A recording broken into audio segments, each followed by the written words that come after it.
SC వర్గీకరణ విషయంలో ముఖ్యమంత్రి నారా చంద్రబాబు నాయుడు రాష్ట్ర కేబినెట్ లో చర్చించి ఆమోదం తెలపడాన్ని నిరసిస్తూ రాక్స్ జాతీయ అధ్యక్షులు ఆర్ఎస్ రత్నాకర్ కాకినాడ కలెక్టరేట్ వద్ద నిరాహార దీక్ష చేపట్టారు. ఈ సందర్భంగా ఆర్ఎస్ రత్నాకర్ మాట్లాడుతూ ఎస్సీ వర్గీకరణ విషయంలో ముఖ్యమంత్రి చంద్రబాబు చూపిస్తున్న అత్యుత్సాహం తన రాజకీయ పతనానికి నాంది పలుకుతుందని హెచ్చరించారు.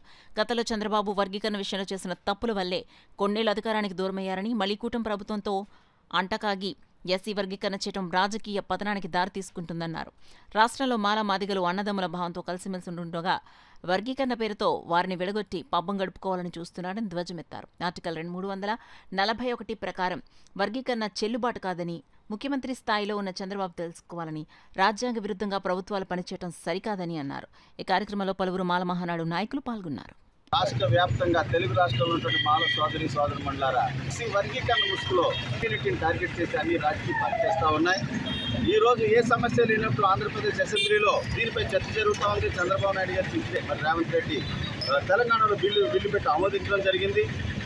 ఇది బిల్లు కాదు, మనం ఏమీ చేయలేము, మనకెవరు లేరు అని చెప్పేసి అన్ని పార్టీలు టార్గెట్ చేస్తున్నటువంటి మన ఉనికిని కాపాడుకోవడం కోసం మరి ప్రతి ఒక్కరూ కూడా రోడ్డు మీద రావాలి, ప్రజాస్వామ్యంగా నిరసన అని చెప్పేసి కోరుకుంటూ ఉన్నాను.